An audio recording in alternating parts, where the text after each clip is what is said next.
Newborn baby को घर पे लेके आते हैं तो उसको बहुत डेडिकेटेडली हैंडल करना पड़ता है। पहले बच्चा बहुत नाजुक होता है, बहुत डेलिकेट रहते हैं इस टाइम पे, तो हमको बहुत एक्स्ट्रा केयरफुल होना पड़ता है, एक्स्ट्रा प्रोटेक्टिव होना पड़ता है उनके लिए।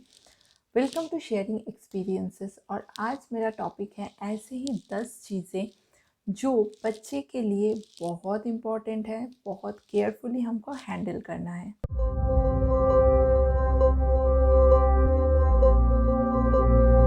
ये वीडियो शुरू करते हैं। First and the most important cheese is feeding. बच्चे को इस टाइम पे हर 2 घंटे के ड्यूरेशन में या गैप में आपको फीडिंग करना है। 2 घंटा ना भी हो तो 3 या 4, मैक्सिमम 4 घंटे के ड्यूरेशन में आपको फीड करना चाहिए। अदरवाइज पर अगर एकदम न्यूबॉर्न है, जैसे 3 दिन 4 दिन का बेबी है, तो उस टाइम पे आपको 2 घंटे के इंटरवल में फीड करना है। अदरवाइज़ क्या होता है, बच्चे का जो शुगर लेवल होता है वो ड्रॉप हो जाता है और वो बच्चे के लिए बिल्कुल अच्छा नहीं होता है।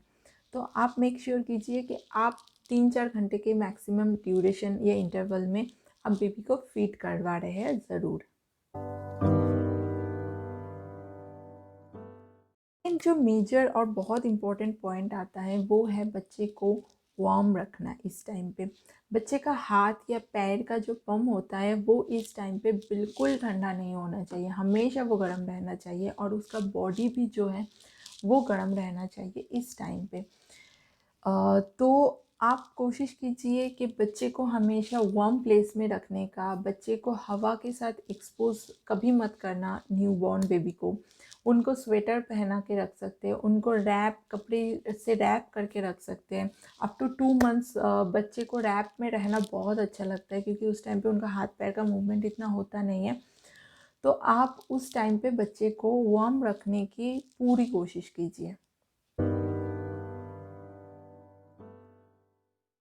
जो वेरी इंपॉर्टेंट पॉइंट होता है कि वो बच्चे का नंबर ऑफ़ यूरिन। बच्चे का नंबर ऑफ़ यूरिन जो होता है वो मिनिमम 6 होना चाहिए, मिनिमम। उससे आपको ये भी पता चलता है कि बच्चे का जो फ़ीड हो रहा है, बच्चे का जो इनटेक है वो प्रॉपर क्वांटिटी में है कि नहीं। अगर बच्चे का इनटेक जो है वो प्रॉपर नहीं है तो बच्चे को 6 यूरिन्स नहीं आएगा। डॉक्टर्स बोलते हैं अगर बच्चे को पॉटी नहीं आए 2 दिन 3 दिन तक तो कोई प्रॉब्लम नहीं, पर बच्चे का मिनिमम जो यूरिन है वो 6 होना चाहिए।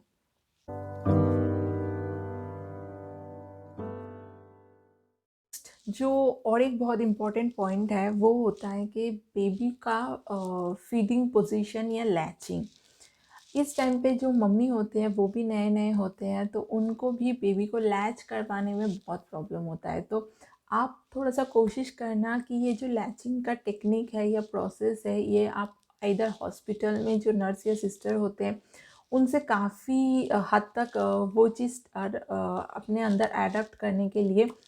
और अदरवाइज़ आपके घर में अगर कोई बड़े हैं तो वो आपको इस टाइम पे हेल्प कर सकते हैं कि आप बेबी को कैसे आपके ब्रेस्ट के साथ लैच कर सकते हैं। तो दिस इज़ वेरी इंपॉर्टेंट। और इसके साथ साथ और एक जो इम्पोर्टेंट पॉइंट आता है वो ये है कि आप कभी भी सोते हुए लेटे हुए बेबी को फीड ना कीजिए। लेटे हुए या सोते हुए अगर आप बेबी को फीड करते हैं तो बच्चे को ईयर में इन्फेक्शन होने के चांसेस बहुत बढ़ जाता है, तो दैट इज़ नॉट गुड। सो आप इस चीज़ को अवॉइड कीजिए एटलीस्ट अप टू 6 मंथ्स।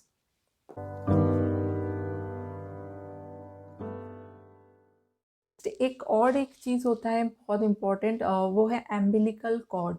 जो बच्चे का एम्बिलिकल कॉर्ड कटता है उसके बाद छोटा सा पोर्शन उसके नेवल के साथ अटैच्ड रहता है, जो पहले भी होता है।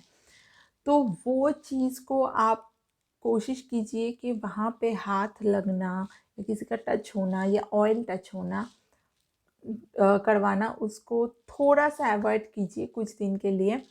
जैसे ही जनरली 7 to 15 डेज़ के अंदर वो जो एम्बिलिकल कॉर्ड होता है वो गिर जाता है, तो उसके बाद आप अच्छे से उसको ऑयल वगैरह के साथ उसका टेक केयर कर सकते हैं।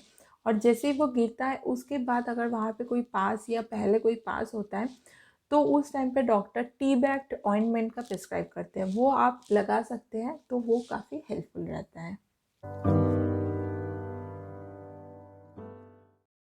बहुत important point is nappy change और डायपर चेंज।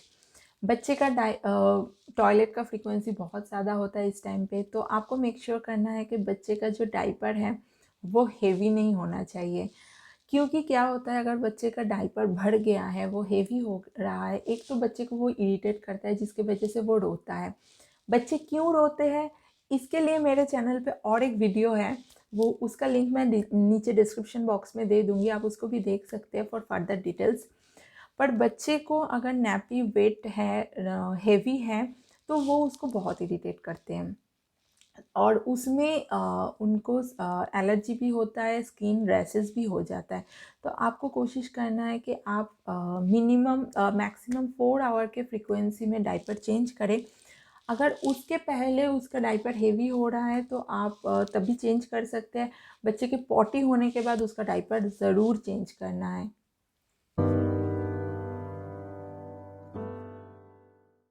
नेक्स्ट बहुत इम्पॉर्टेंट होता है कि बच्चे को होल्ड करना। कैसे आप बच्चे को होल्ड कर रहे हैं। इस टाइम पे बच्चा बहुत डेलिकेट रहते हैं।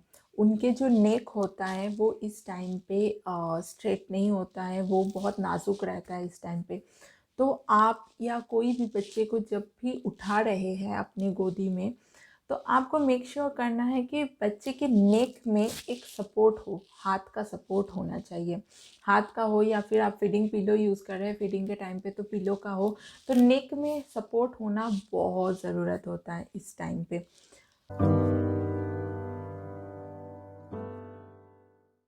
का हाथ हमेशा बहुत क्लीन होना चाहिए। आपका या किसी का भी, जो भी बच्चे को उठा रहे हैं, क्लीन होना चाहिए जब भी वो बच्चे को उठा रहे हैं। बच्चा बहुत छोटा होता है, बहुत डेलिकेट स्किन होता है उस टाइम पे। इस टाइम पे उनको स्किन में एलर्जी या इन्फेक्शन होने के चांसेस बहुत ज़्यादा होता है। तो आप मेक श्योर कीजिए कि कोई भी बच्चे को उठा रहे हैं तो उसके पहले उनका जो हाथ है वो सोप से अच्छे से धुला हुआ हो। इवन अगर आप खाना खा रहे हैं या बाहर कुछ और किया है तो उसके पहले भी आप अच्छे से हाथ धो के ही बच्चे को उठाएं। Massage and bath. बच्चे को आप आराम से अपने कोई भी फेवरेट ऑयल का मसाज दे सकते हैं और ये बहुत इम्पॉर्टेंट भी होता है उनके ग्रोथ के लिए। उनके जो नया बॉडी है, उनके बोन्स जो होते हैं, तो उसको स्ट्रॉन्ग बनाने के लिए ये बहुत इम्पॉर्टेंट होता है। तो आप बच्चे को मसाज रोज़ भी दे सकते हैं। देने के बाद उनको नहा सकते हैं, नहला सकते हैं, या फिर उनको आप गर्म पानी पे स्पंज कर सकते हैं। पर मसाज करना, ऑयल मसाज करना इज़ वेरी इम्पॉर्टेंट। इसके साथ साथ जो और एक पॉइंट आता है कि अगर आप बच्चे को हेड पे मसाज दे रहे हैं तो आप मेक श्योर करना कि आप उसके साथ साथ ही उसको शैम्पू से वॉश करते वो ऑयल। क्योंकि क्या होता है, बच्चे मोस्टली ज़्यादातर बच्चे को क्रैडल कैप होने का चांसेस बहुत ज़्यादा होता है, ये बहुत कॉमन होता है। और अगर बच्चे के हेड पे वो ऑयल रह जाता है तो ये क्रैडल कैप के चांसेस को और भी बड़ा कर देता है, ज़्यादा कर देता है। तो आप कोशिश कीजिए कि जैसे ही बच्चे को आप हेड मसाज देते हैं 15-20 मिनट बाद वो आप ऑयल को शैम्पू से वॉश कर दें। आप बच्चे को 2-3 दिन के इंटरवल में ना नहला सकते हैं, इसमें कोई प्रॉब्लम नहीं है, ये बहुत ही सेफ़ है।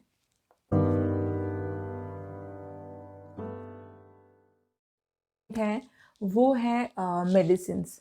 बच्चे को जनरली मिनिमम 2 मेडिसिन्स इस टाइम पे शुरू से ही दिया जाता है। वो है एक अल्ट्रा D3 का ड्रॉप जो विटामिन डी के लिए होता है, और एक कॉम्बिनेशन ऑल विटामिन के लिए विटामिन A to Z का ड्रॉप दिया जाता है। इसका डोजेस भी डॉक्टर आपको बता देंगे। आपको मेक श्योर करना है कि आप ये ड्रॉप मिस ना करें। इस टाइम पे बच्चे बहुत नाजुक होता है और उनको वो पूरे नए एटमॉस्फेयर में आए होते हैं इस टाइम पे, तो उनको ये सारे विटामिन्स की बहुत ज़्यादा ज़रूरत होता है। तो आपको मेक श्योर करना है कि आप ये मेडिसिन्स जो है इसको मिस ना करें, इसको टाइम पे डोजेस जो हैं वो बच्चे को देंगे। बाद में कुछ और मेडिसिन्स भी, बेसिक मेडिसिन्स ऐड हो जाएगा लिस्ट में, पर वो सिचुएशन वाइज होते हैं। पर ये 2 जो मेडिसिन्स होते हैं ये कंटिन्यूअस होता है। तो आप मेक श्योर कीजिए ये बच्चे को आप ज़रूर दे रहे हैं।